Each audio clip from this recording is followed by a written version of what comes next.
and your mother and your sister and your children working together to help the development of disabled people in Jamaica. You need to do a short documentary, right? And tweak it as much as you can, right? Not only that, I want you to use the electronic billboards what are possible, right? To broadcast anything that is necessary to motivate and energize the people to vote for PNP. You understand? Oh, yeah. All right, my brother. We will have to see if we can do something like that. You know that? And I really want the rising sun here to come up. Okay, just a word from my disability friends. Trust me. Just keep on shining. You're special. Never let no one tell you that you're not special. Trust me, you're special. You're here for a purpose. And listen, we're going to use our circumstances to make all of us proud. We're going to move on. Trust me, it's been rough. But guess what? I use my circumstances, build myself, and motivate others. Because trust me, from I can do it, you can do it. Because guys, remember, the thing is that I was not born with a disability. Right? So it is extremely hard for me. Because 2016, as I said, I lost one leg. Within 5 years, I lost another. So that's a total transformation. But guess what? I did not let that stop me. Because guess what? I have an obligation to myself and my children. So guys, just believe. It's not easy. Just push on. Just believe in yourself, you can do it. And I said for me, it's very life changing. Not that I'm going to talk down and who is born with disability, but what? It's hard for them. But it's a bit different. Because what? It's their circumstances from birth. So that is the lifestyle that they're used to. Yes, if you're blind, I guess. If everybody say you want to see what the world look like. If you're deaf, you can't hear. I guess you want to hear. You're interested in hearing and seeing. Yes, your body cannot move. Yes, you see your body moving, you want to move, right? But guess what, guys? We're born special. Just believe in the man of above. Right, guys? Everything is for a reason, and just believe. My thing is for a reason, because guess what? Before I lose my leg, I have left college and said I was finished with teaching. I'm not going to bother with teaching, and you know? Even when I lost the first leg, I say, you know what, I'm going to hustle. Can't manage the classroom, but guess what? Big up to Miss Monique Oates and Sherry's Brown Cottrell. They're the one who called us a car. Come on, come back to school. Come. And I went. And glory be to God, I am here today. I have gained employment at the Charles Smith High School. Just believe. It's not, don't believe it's easy, because it's not. Trust me. There are days that I don't want to get up, because guess what? There's tears at the school. There's tears. But guess what? I have loving batchmates. I have loving lecturers. Trust me. Without the support was great. Trust me, emotional support, physical support, financial support, it was great. Because trust me, without those put together, even psychological support, if you don't have psychological support, emotional support, physical support, maybe you're going to break. But you know, I'm tough. I'm not going to break. Thank you very much. Mr. Goldie,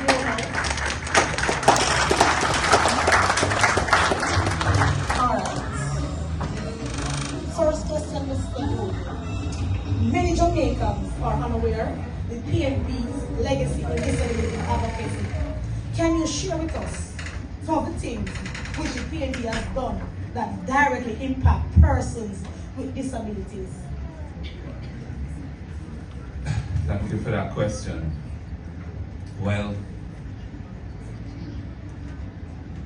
I'm really a Jamaican by birth because of this whole thing, because my dad came here in 1953 and he wasn't intending to stay in Jamaica. He had a 1-year contract.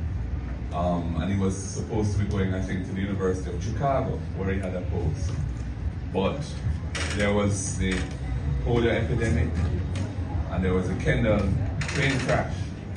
And he was very involved at the request of the government of the day in responding to both of those crises.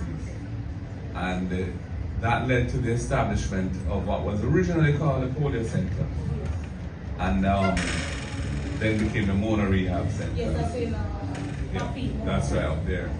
And after my father died in 1996, the government of Jamaica, P.J. Patterson, decided to name it after him. So it's now the Sir John Bowling Rehab Center. So he stayed in Jamaica really because of that. Met my mother here, and you know, had 2 of us, my sister and I. So, you know, I could say that it's a whole issue of persons with disabilities and so on, why I was born in Jamaica. Yeah, real Jamaica. I was well.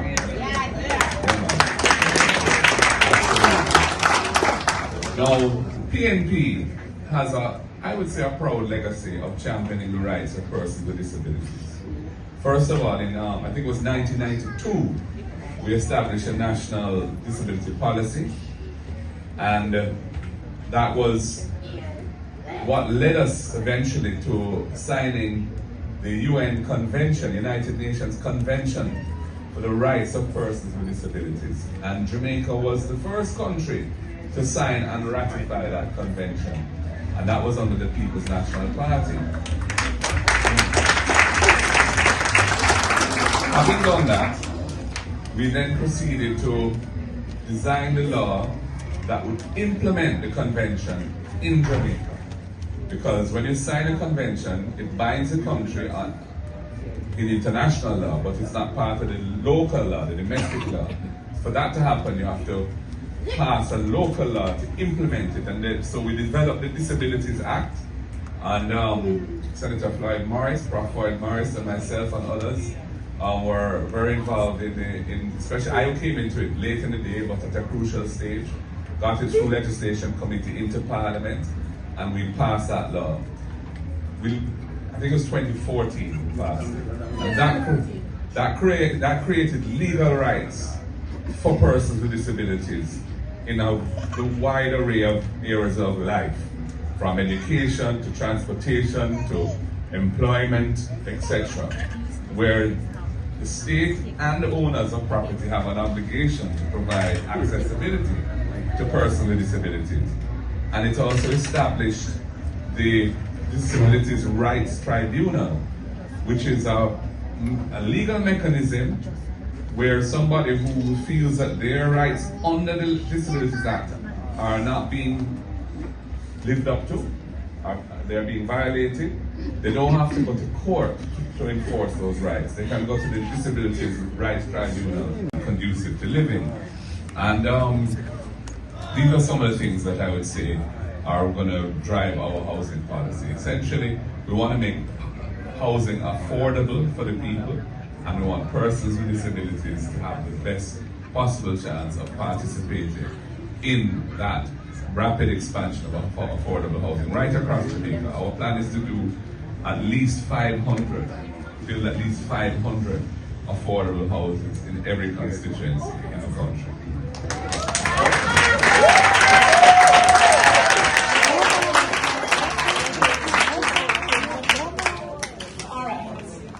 Technology and e-learning are vital for inclusion. One part of the PNP's plan to further mitigate digital accessibility for students with disabilities. Yes, well, we want to first of all remove all taxes from devices that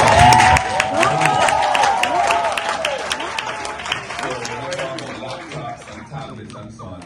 You know, we want to remove the taxes from those. And we would also want to include in that adaptive technologies such as braille readers, speech-to-text software, and specialist input devices, keyboards for students who need them.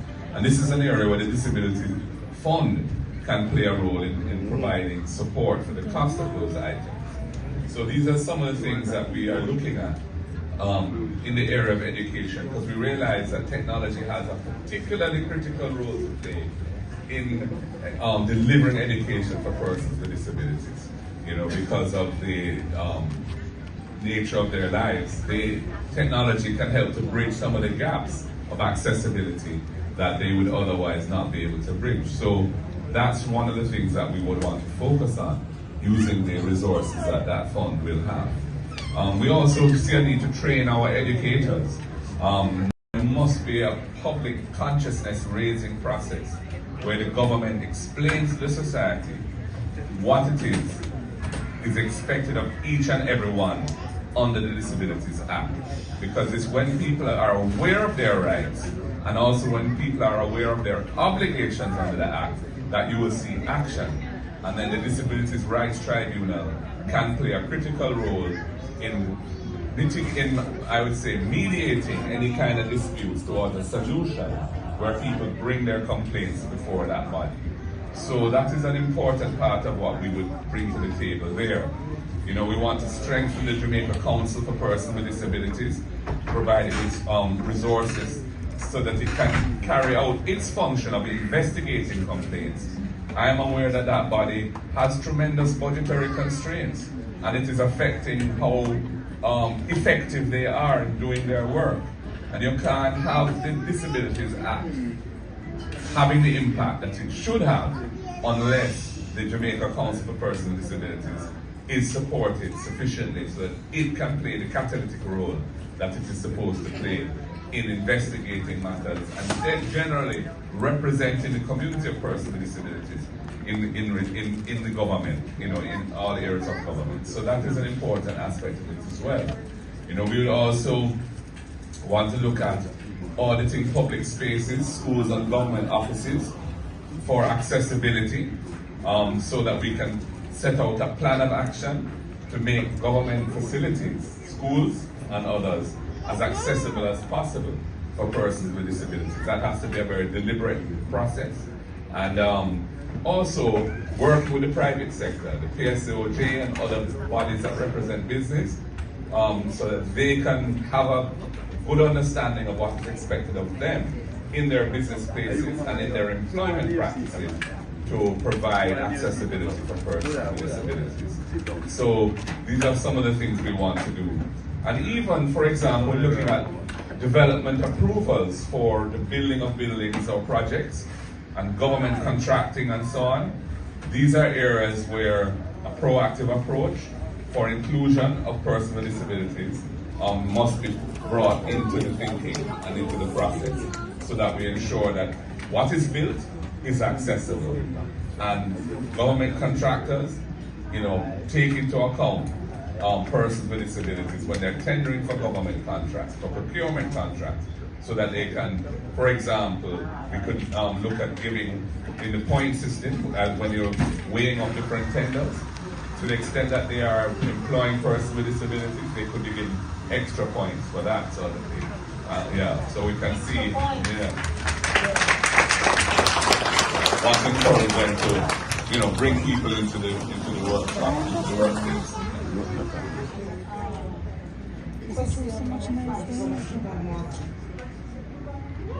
With the rising cost of care, how will the PMP expand support for persons living with disabling conditions through the National Health Fund? Well, the National Health Fund was established by the People's National Party. It's one of the institutions that we are proud of. And it has had a tremendous impact on the delivery of healthcare in Jamaica, including during the pandemic, in the COVID era, when the resources of the National Health Fund were very, very important in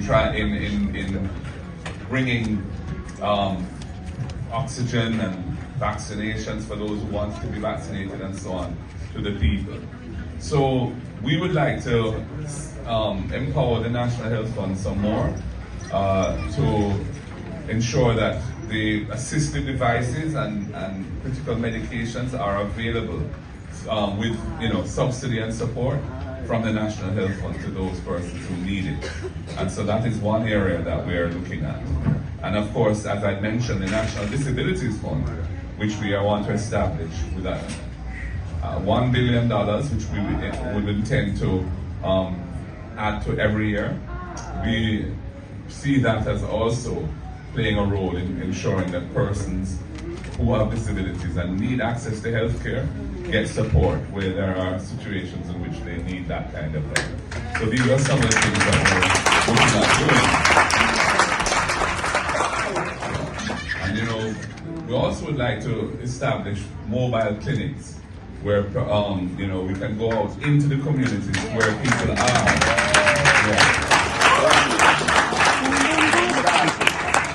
In partnership with the National Health Fund, so that persons living in rural areas or in other areas where they don't have immediate access to health facilities can get health care, can get treatment, get diagnosis, and so on.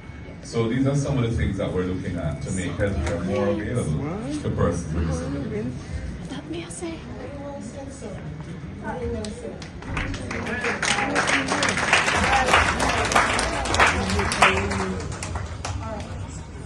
Sir, housing accessibility is critical. How will the PMP ensure that 5% NHP allocation for accessible housing is not only maintained but expanded in the future? Well, the first thing we have to do is actually build some affordable housing that the people can afford to buy. Because what has been happening in recent years is that most of the houses that are being built in the country are ready for people who already have resources and are already fairly well off. But for the ordinary Jamaican people, and especially persons from the community, with disabilities where there are high levels of unemployment and so on, those houses that are being built now are out of reach for them. So we have a plan, and Senator Floyd Morris is here, and hope he will have a chance to expound some more on that plan. To build 50,000 affordable houses over a 5-year period.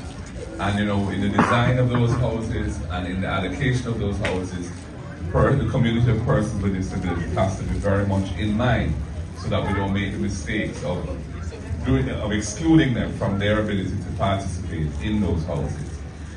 We also would like to see new NHT developments and other housing developments that are funded by the government really take on board design features that make them more accessible for persons with disabilities. I mean, including things like wider walkways, doorways, ramps, and adaptable bathrooms and so on, so that persons with physical disabilities and other disabilities find an environment conducive to living.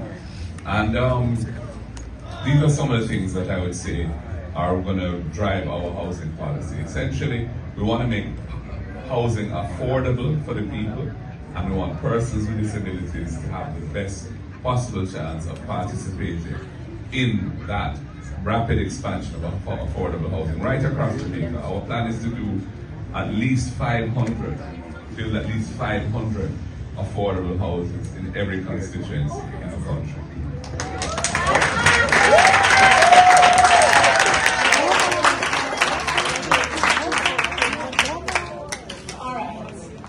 Technology and e-learning are vital for inclusion. What are the PMP's plans to further mitigate digital accessibility for students with disabilities?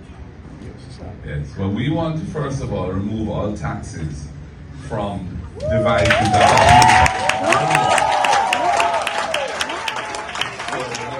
laptops and tablets and so on.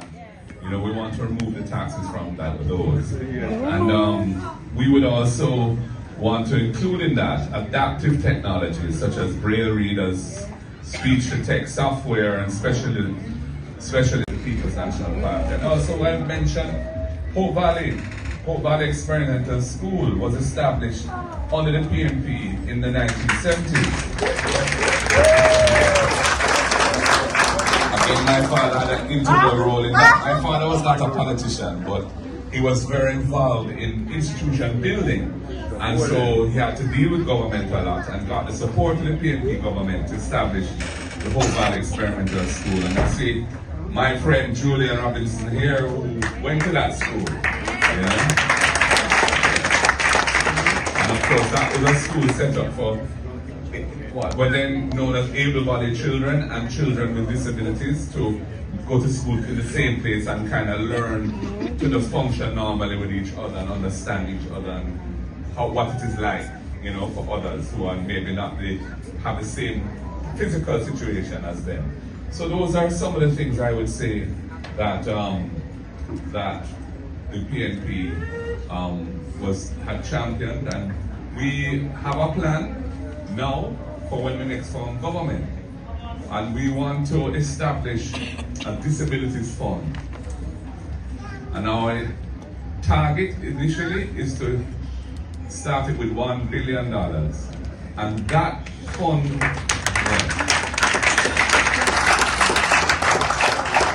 That fund is not to displace or replace the existing arrangements and budgetary allocations within government and government agencies that support persons with disabilities. It is supposed to be incremental, additional funding, but dedicated now to target specific issues facing persons with disabilities. So, for example, it could assist organizations that support and advocate for the rights of persons with disabilities. It could assist individuals who need assistive devices and aids to acquire those. It could assist persons, for example, who have a prosthesis that needs repair and want to be able to access the cost of repairing their prosthesis. Right now that's a gap that doesn't exist. And we need to fill that gap, right, Cara? Sure. Yeah. So these are some of the things that fund will be able to do. And other things like fixing up sidewalks to make them traversable for persons who are in wheelchairs and that kind of thing. So we are committed to taking this Disabilities Act that we passed. We want to take it to the next level by actualizing it in the lives of the people. So it's not just a law that exists on the books, but it is something that really has an impact on improving the quality of life and opportunities for persons with disabilities. Very well said, sir. Okay.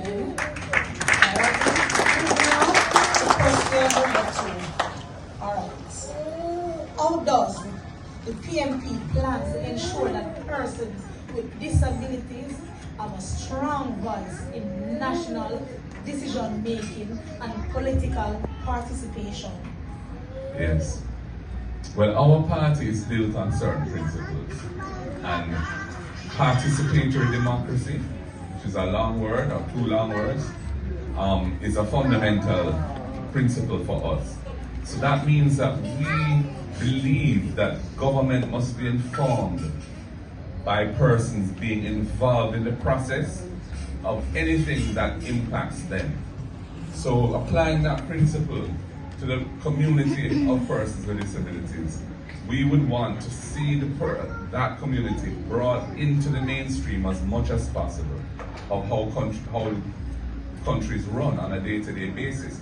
So institutions of the government, public boards and so on, we would want to see more persons with disabilities brought onto public boards so that their voice can be heard where decisions are being taken that affect the community of persons with disabilities.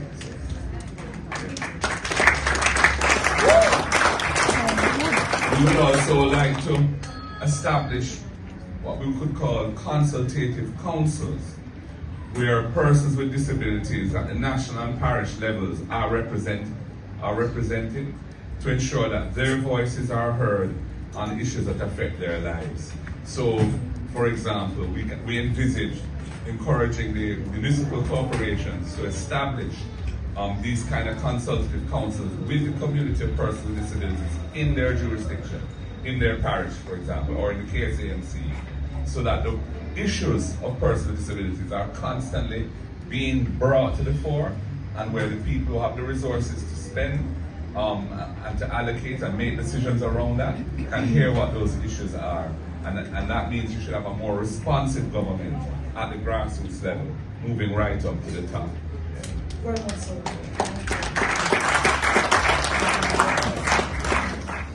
Okay then.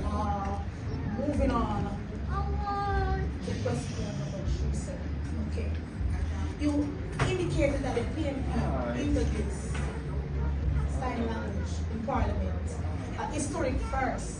How has that step influenced inclusion and representation, particularly for the deaf community in Jamaica? Yes, well, it was a historic step to introduce the use of sign language in Parliament, so that parliamentary debates are covered not only through the media broadcasting what is being said and so on, but also that support students with disabilities. So, you know, we need to ensure that our teachers understand the technology that is there to help persons with disabilities as well. And, you know, we were also talking about supporting education institutions that, in terms of things like sign language interpretation, captioning, screen reader compatibility, and other assistive technologies, so students with various types of disabilities can learn without barriers. So we want to ensure that our education institutions are delivering learning so that persons understand those things. So then, would sign language be taught? I think we need to get there, you know, I think we need to get there. I have a little granddaughter, she's only 2.5, and she is learning sign language already because she gets to watch TV where they use it in the children's programming, and so she's there using the sign language in a very natural way and so on. So I think it's something that we need to consider introducing to children at a very early age. I think they can even learn to use sign language before they learn to talk. Yeah, so there's a plenty of scope for that. That's good. Very good. Very good. All right. Access to employment remains a key barrier in a study complete by Professor Dr. Floyd Morris in 2025.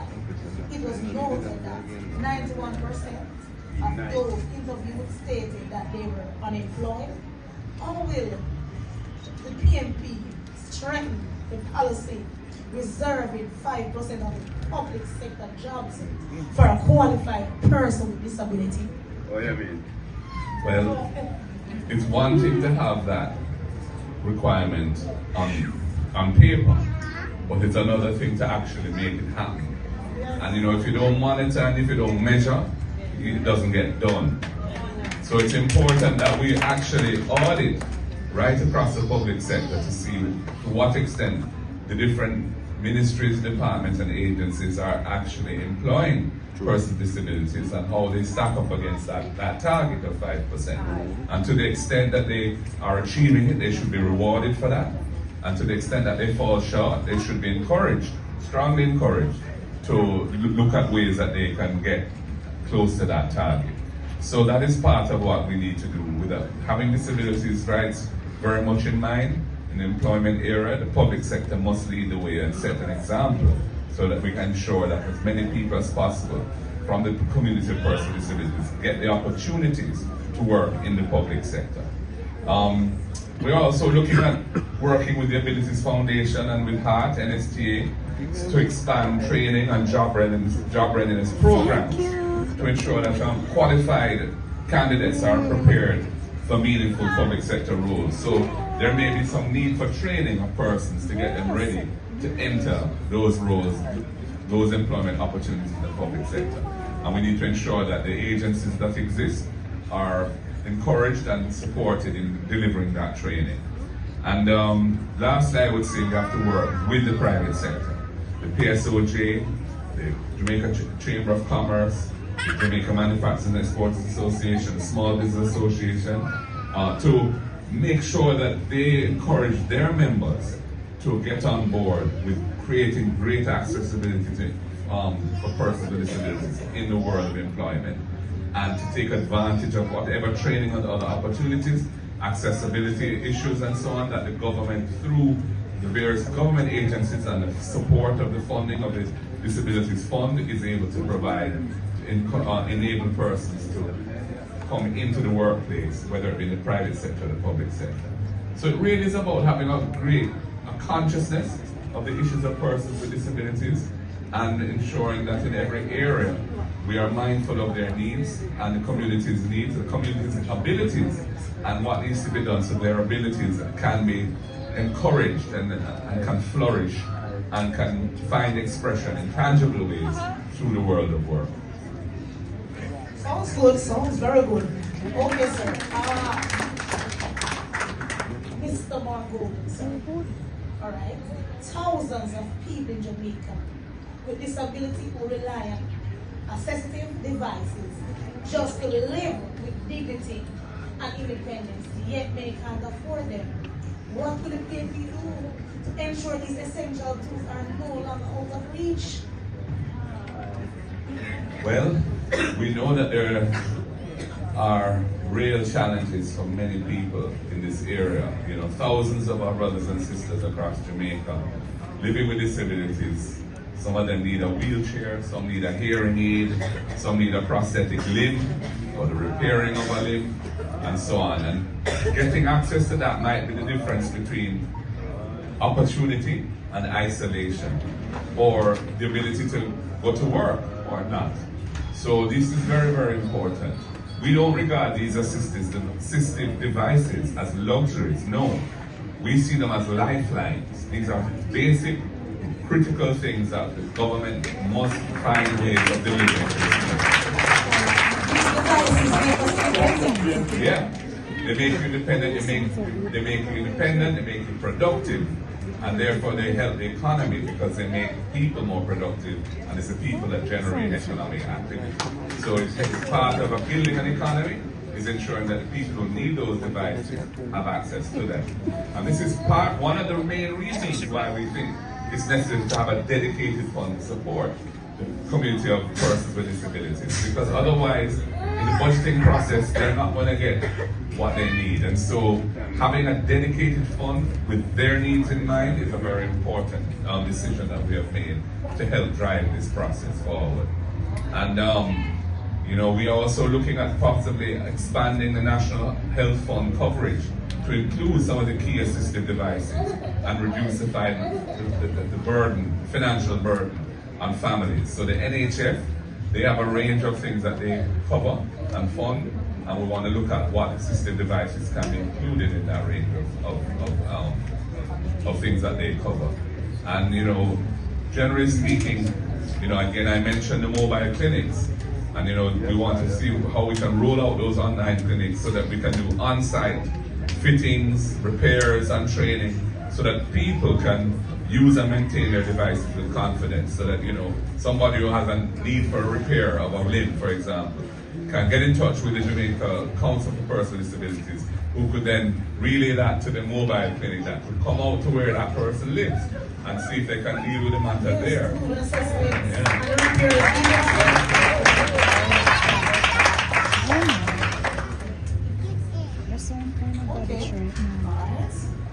Sir,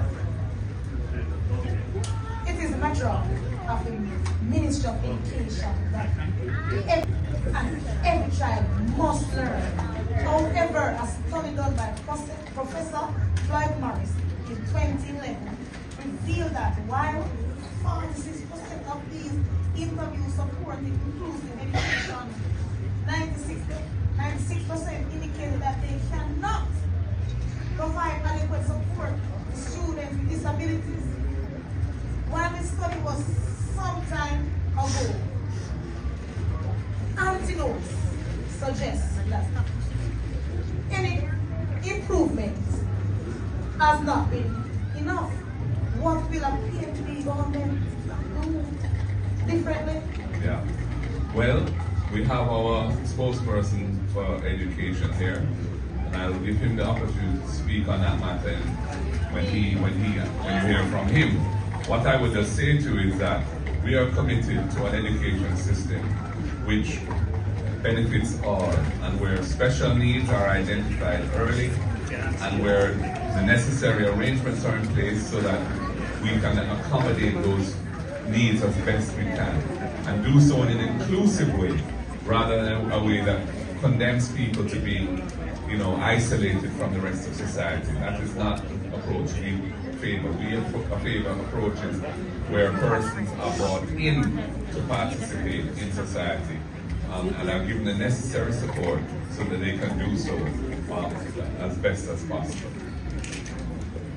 I should also mention that we have among our team, Comrade Maureen Weber, who is an advocate, a strong advocate for persons with disabilities. And she herself has a person with disability in her family, and so she has lived the life of somebody who has always been standing up for the rights of persons with disabilities. And I'm sure that when we form government, she will continue to play that role as well. Make sure we deliver on the things that we're talking about today. Okay, sir. A UNICEF study in 2022 indicates that families with a child with disability are often unable to meet or provide all the services required for their child. It went on to suggest that 43% of them choose unemployment as they have no one to leave their child with.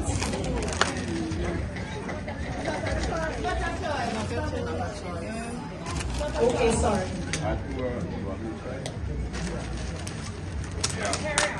Yes. No, I mean we're absolutely aware of this, and there are many parents here, and you can hear some of the responses to the question coming from the audience that it's not a choice. They have to do it. And the question is how can we try and make that situation better? We want to work with faith-based organizations and other organizations that may be represented here to implement options that can provide some kind of assistance to parents to allow them to work while ensuring that their child or young adult is being cared for. We have to go into the communities and see how we can use assets that exist in the community that are not being fully utilized to provide that kind of support for parents. It's critical. We're aware that the PATH, for example, doesn't treat the fact that a household has full responsibility for a child or young adult with a disability as being a basis for additional support. And we're going to look at how we can change that. There needs to be some kind of disability allowance within the PATH system to take into account the needs of families and parents in dealing with this situation. And so these are some of the things that can be done and will be done to try and make the life of families and parents in particular easier in managing the situation that they found themselves in. So I want to thank you, Cara, for this interview and for affording me the opportunity to speak on some of these ideas. And we will talk some more in due course. Most definitely, sir. Thank you for having me today. Disability Association, all the persons there with disability, parents who is here with their child with disability, I guess they are overwhelmed with all the good news and the plan that the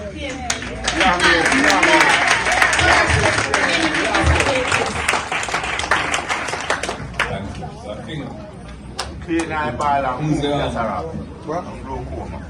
think I come off the platform at this stage and then somebody else comes up. Hot Water Channel, straight to the max. Bring the thing to the people then. Original generous speed. Same way. Man, big up Hot Water Channel, enough ice cream. Yeah man, big up yourself.